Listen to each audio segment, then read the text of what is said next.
Yoruba religion has become an international religion.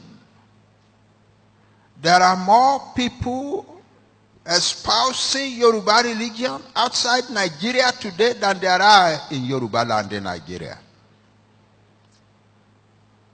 Let me give you an example. In the province of Bahia in Brazil, a province that is a Roman Catholic province, there are more Yoruba centers of worship today than there are Roman Catholic churches.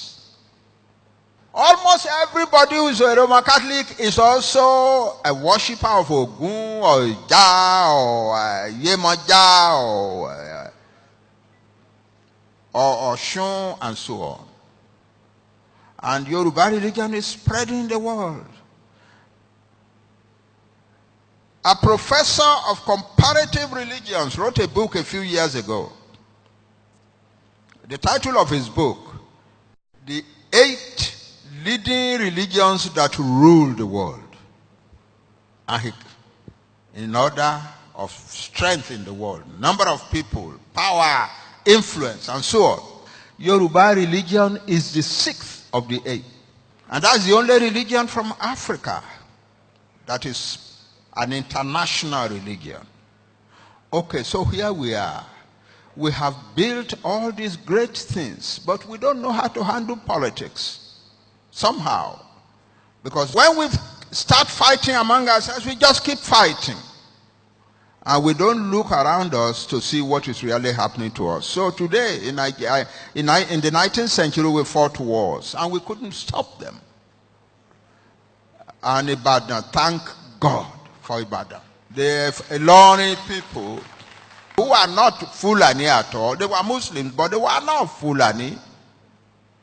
They were leading an army to conquer the whole of Yoruba land for Islam.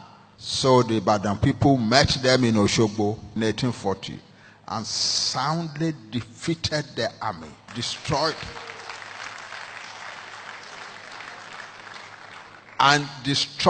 their cavalry, and took captive the leading officers of the army, who incidentally were all Yoruba. There were one or two Fulani in the lower levels, and the Ibadan chief said, we have no problem with you, go back home. It is these ones who are our own people that we have trouble with. So they sent one to Oyo, to the present Oyo, where he was executed. They also executed another one in Ibadan. So this is the situation, but then Ibadan became big, Ibadan became great. That's where everybody wanted to come to. There was opportunity in Ibadan. And Ibadan wanted to unify the whole of Yoruba land by war. So they conquered many places. The only people left that they did not conquer were these far southern peoples, like the Jebu, the Ondo, Owo, and so on. But Ekiti, what is now Oshun, Ijesha, most of Igbomina, and so on, they just ran over the place and created an empire and put Ajeles everywhere. Then the Ekitis, you know who they are. They didn't know how to handle it for a start. But then in 1877, they finally made up their mind to handle it.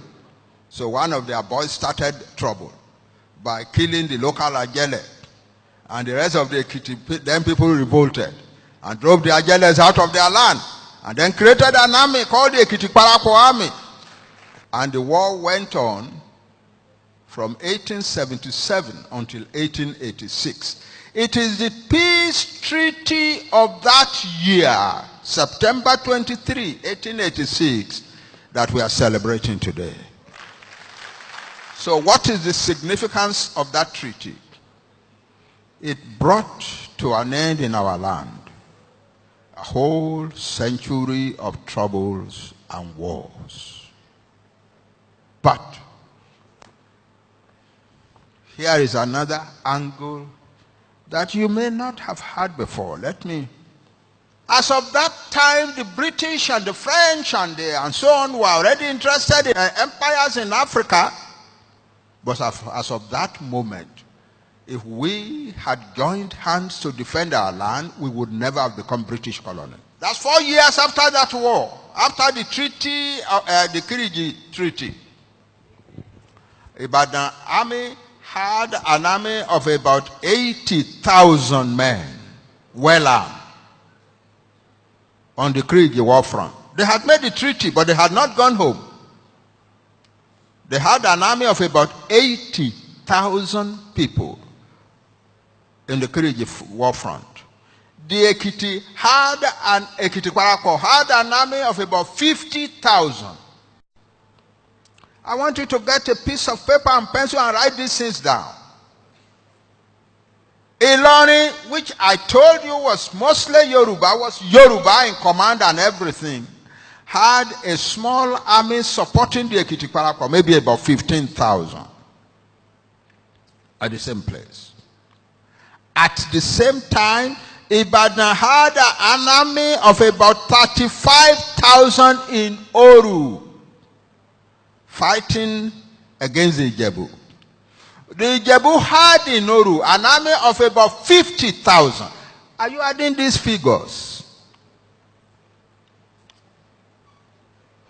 The Ekiti Kwarako had sent an army to go and protect Ife under Prince Fabumi of Okemesi and Chief Arimoro from Ilesha. And that army was about 25,000. The Jebu command, high command, had also sent an army to the defense of Ife under the Seriki Ogushigun, and his army was about 25,000. If we had put all of that together and we had said no white man enters our land, no white man would have entered our land. When the British attacked Ijebu-Ode in 1892, it is because they knew that the rest of us were not going to raise a finger to defend Ijebu-Ode.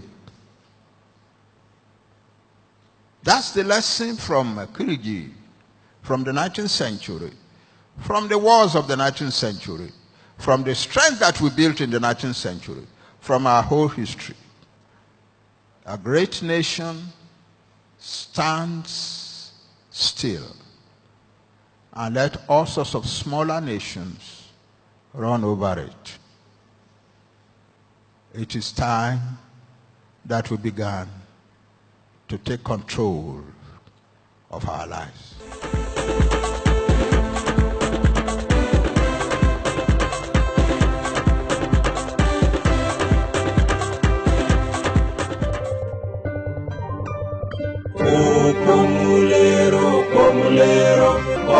Pomulero, pomulero,